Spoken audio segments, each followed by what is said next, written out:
Well, the case was dubbed Gardening While Black. Now a Detroit man is suing three women who repeatedly called police on him.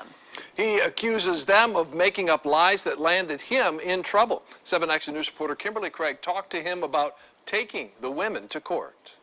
This is the small park at the center of all of this, and Mark Peeples says he filed this lawsuit because he couldn't let the three women get away with trying to ruin him. These women, clearly were lying, you know what I mean? Clearly they were lying. They complained saying that you have threatened them in the past. And now, months after a judge cleared Mark Peeples of stalking three women, he's filed a lawsuit against the trio. Peeples, who is black, is suing Deborah Nash, Martha Callahan, and Callahan's granddaughter, Jennifer Morris, who are all white. He's accusing the women who live near Hunt Park, where he was arrested, of lying to Detroit police and prosecutors, which led to him being charged. But in October, a judge threw the case out and said it was very much about race and that the women were actually harassing Peeples.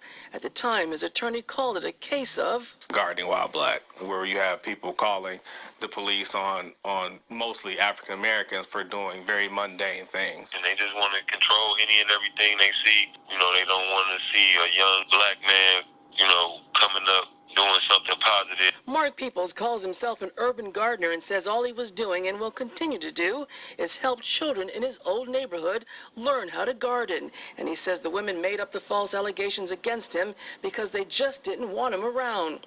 Now Peeples says he has no choice but to file the lawsuit against them. Why don't I deserve retribution for my name being, thrown through the mud? My name just deserves to be thrown in the mud without any recourse for me. I don't get my day in court. We reached out to the three women, but they declined to comment. On Detroit's East Side, Kimberly Craig, 7 Action News. All right, thank you. All right. Thank you, Coca 2005, for sending me that. And I do definitely remember the story, and I think I did speak on it when it happened last year. For one, I applaud this brother for actually pursuing a lawsuit against these three fugly bitches, because they get away with so much shit in this establishment, hell, on this planet, and it is absolutely ridiculous. I'm glad that he is pursuing, pressing all kinds of charges or a lawsuit, whatever, against them, because when that happened, that actually hurt his business. He actually lost funds because of that. For months, he didn't make any income from this. And all he was doing, he was like showing, kids the importance of gardening and everything like that. And someone correct me if I'm wrong down in the comments, but I think not only did they make up lies that he was harassing them or stalking them or what have you, but I think they even went the extra mile and said that he was doing explicit things with the kids that he was gardening with. Like, that's doing a whole lot. Like, don't you ever lie and put something like that on somebody's name, because they were literally out to ruin this man. They really were. And I'm trying to figure out why these flightless bitches are not in jail. You know what? I don't even know why I asked that. That's a rhetorical question. We know why they're not in jail and why no charges have been pressed against them. And of course, they're going to decline for comment because they know they fucked up and they know they're wrong. They literally said because they didn't want him there. All he was doing was minding his business, tending to his business with the children, and they could not handle that.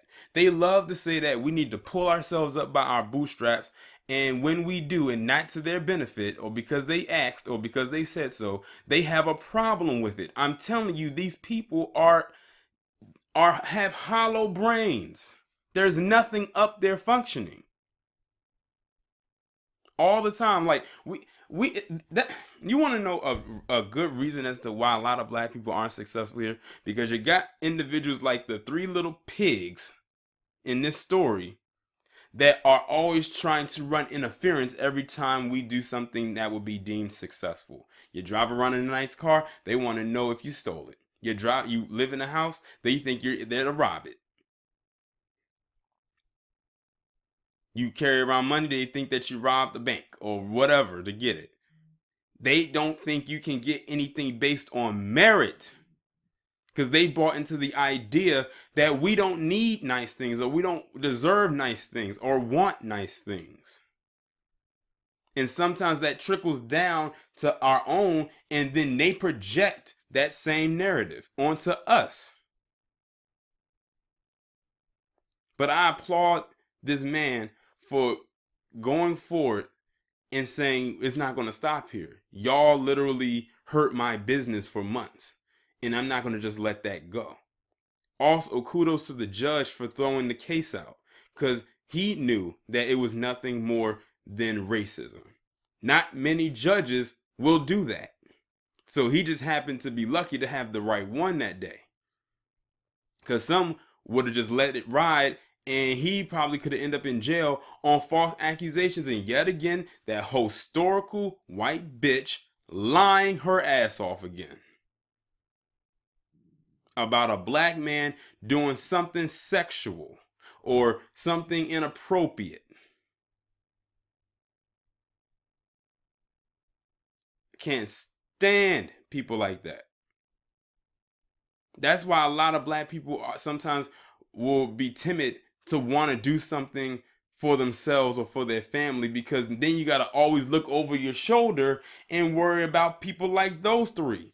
Or do you remember this case where the young black girl was outside with her lemonade stand selling lemonade, and you got that white chick calling the police on her saying she needs a permit? That was a little girl selling fucking lemonade. What was the harm in that? Because yet again, they don't want to see us being successful, whether it's for the short term or the long term. And they always want to call the damn police, and they have weaponized that 911 number. They are the only ones that do that shit. And it seemed to be an epidemic or a rise in that last year. We all saw it. It was like damn near every week. Now the men got in on it too, but the women definitely stayed on that damn gravy boat, and they rode that shit all the way and all through 2018. Y'all let me know what you think about this down in the comments. Like, share, subscribe. I'll talk to you in the next one.